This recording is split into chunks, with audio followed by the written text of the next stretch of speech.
जब रवि अपने पसंदीदा ट्रैक्टर को लेकर रिश्ता देखने जा रहा था, तभी अचानक उसका टायर फट गया। अब यह स्थिति थोड़ी शर्मनाक हो गई।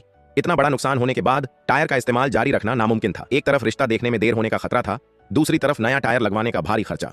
नए टायर की कीमत इतनी ज्यादा थी कि मानो रवि की आधी कमाई ही निकल जाती। किस्मत से सड़क किनारे ही एक टायर रिपेयर की दुकान मिल गई। उस्ताद मैकेनिक मुस्कुराते हुए अपने औजार लेकर आया और सीधे टायर खोलकर ले गया। उसने देखकर कहा कि यह सिर्फ हल्का सा फटना है, इसलिए इसे आसानी से ठीक किया जा सकता है। नया टायर लगाने की जरूरत नहीं पड़ेगी और सिर्फ 2000 रुपए में काम हो जाएगा।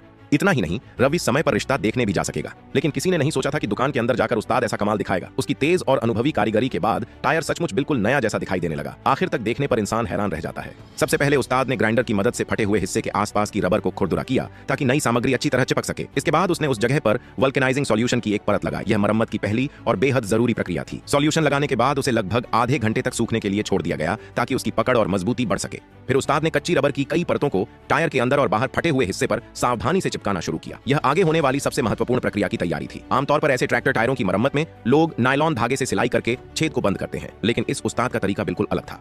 रवि को पूरी तरह भरोसा दिलाने के लिए उसने कई परतों वाली कच्ची रबर लगाकर पूरे क्षतिग्रस्त हिस्से को भर दिया।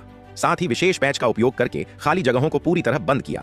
इसके बाद रोलर की मदद से हर परत को मजबूती से दबाया गया ताकि अंदर फंसी हवा निकल जाए और बाद में परतें अलग न हो। हालांकि कार्यशाला साधारण थी और उपकरण भी ज्यादा आधुनिक नहीं थे, लेकिन उस्ताद का काम बेहद शानदार था। उसकी कुशल कारीगरी के चलते रबर की सभी परतें एकदम सही तरीके से लग गईं। फिर ऊपर एक सुरक्षात्मक परत लगाई गई ताकि बाद में टायर के ट्रेड यानी डिजाइन को दोबारा बनाया जा सके। इसके बाद एक पुराने खराब टायर से काटकर निकाला गया रबर का टुकड़ा अंदर की तरफ लगाया गया ताकि टायर की संरचनात्मक मजबूती और बढ़ सके। अब सारी तैयारी पूरी हो चुकी थी और मरम्मत का सबसे महत्वपूर्ण चरण बाकी था। यह चरण था टायर के ट्रेड के बीच की खाली जगहों को मिट्टी से भरना। यह मिट्टी एक सांचे की तरह काम करती है। इसके बाद उस्ताद ने टायर को लोहे के एक विशेष स्टैंड पर रखा और नीचे से आग की गर्मी देकर उसे लंबे समय तक गर्म किया। इस प्रक्रिया से कच्ची रबर पिघलकर पुरानी रबर के साथ एक मजबूत रूप में जुड़ जाती है। लगभग 12 घंटे तक गर्मी मिलने और आकार स्थिर होने के बाद टायर को स्टैंड से उतारा गया। फिर मिट्टी हटाई गई और ऊपर लगी सुरक्षात्मक परत को निकाला गया। जैसे ही यह सब हटाया गया, सभी लोग हैरान रह गए।